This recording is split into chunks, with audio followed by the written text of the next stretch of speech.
लाडकी बहीण योजनेअंतर्गत एक महत्त्वाचा प्रश्न होता, ते म्हणजे ज्यांना पती नाहीयेत, वडील नाहीयेत, अशा महिलांची ई-के-वाय-सी होणार कशी? तर याबाबतची संपूर्ण प्रक्रिया आणि सविस्तर माहिती आपण आजच्या व्हिडिओच्या माध्यमातून घेणार आहोत. त्यामुळे व्हिडिओ शेवटपर्यंत पाहायचा आहे. चॅनलवर नवीन असल्यास चॅनलला सबस्क्राईब करायला आणि तुम्ही फेसबुकवर पाहत असल्यास पेजला फॉलो करायला विसरू नका, जेणेकरून या सर्व अपडेट तुमच्यापर्यंत योग्य पद्धतीने पोहोचणार आहेत.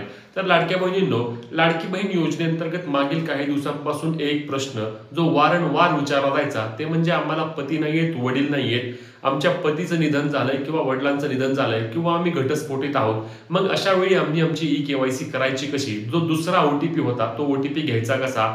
दुसरे आधार कार्ड कोणाचे वापरायचे? यामध्ये मागील काही दिवसांपूर्वी एक बातमी आली आणि त्या बातमीनंतर अनेकांनी नातेवाईकांचे आधार कार्ड वापरून त्या ठिकाणी चुकीच्या पद्धतीने ई-के-वाय-सी देखील केली आहे. तर तुमची ई-के-वाय-सी चुकली असेल किंवा तुमची ई-के-वाय-सी आता राहिली असेल कारण तुम्हाला पती नाहीयेत, वडील नाहीयेत, तर तुम्ही काय करायचे?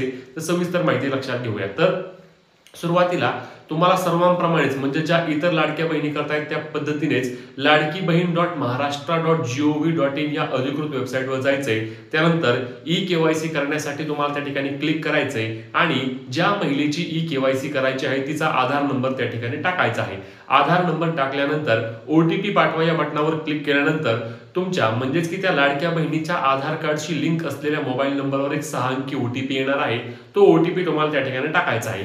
ओटीपी टाकल्यानंतर लाडक्या बहिणीची जिचा आपण ई-के-वाय-सी करतोय तिची स्वतःची ई-के-वाय-सी पूर्ण होणार आहे आणि त्यानंतर 2 नंबरची स्टेप असते ती म्हणजे वडिलांचे किंवा पतीचे आधार नंबर टाकायचं आणि तो ओटीपी घेऊन त्यांची ई-के-वाय-सी करायची. तर लक्षात घ्या, ज्यांना पती नाहीयेत, वडील नाहीयेत त्यांनी ही स्टेप करायची नाही. तर त्यांना आपल्या महिला व बालविकास मंत्र्यांनी काय सांगितलं की जर तुम्हाला पती नाहीत, वडील नाहीत, तर तुम्ही त्या ठिकाणी थांबायचं आहे आणि तुम्हाला तुमचे म्हणजे जर तुमच्या पतीचे किंवा वडिलांचे निधन झाले असेल तर त्यांचा मृत्यूचा दाखला तुम्हाला तुमच्या जिल्हा स्तरावरील महिला व बालविकास विभागाच्या प्रकल्प अधिकाऱ्यांची भेट घेऊन त्या ठिकाणी ते ऑफलाईन पद्धतीने जमा करायचे आहे, ऑनलाईन नाही. म्हणजेच की तुम्हाला यासाठी काय करायला लागणार आहे, तर तुमचा समजा पुणे जिल्हा असेल तर पुणे जिल्ह्यामध्ये जाऊन जिल्हा परिषद अंतर्गत जाऊन त्या ठिकाणी महिला व बालविकास विभागाच्या प्रकल्प अधिकारी यांची भेट घ्यावी लागेल आणि त्यांच्याकडे तुमच्या पतीचे किंवा वडिलांचे ज्यांचे निधन झाले आहे त्यांचा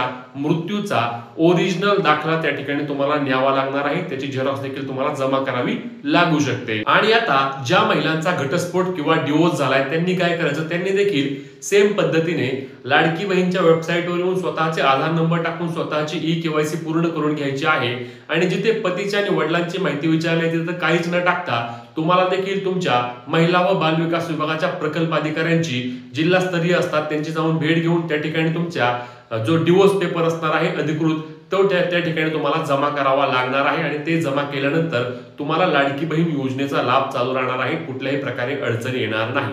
त्यामुळेच नातेवाईकांचे किंवा इतर कोणाचे आधार कार्ड त्या ठिकाणी टाकू नका. तर या पद्धतीने स्वतःची ई-के-वाय-सी करा आणि बाकीचे डॉक्युमेंट आहे ते तुम्ही 31 डिसेंबर 2025 च्या आधी तुम्हाला ऑफलाईन पद्धतीने जमा करावे लागणार आहे आणि तुमचा योजनेची ई-के-वाय-सी पूर्ण होऊन लाभ अशा पद्धतीने सुरू राहणार आहे.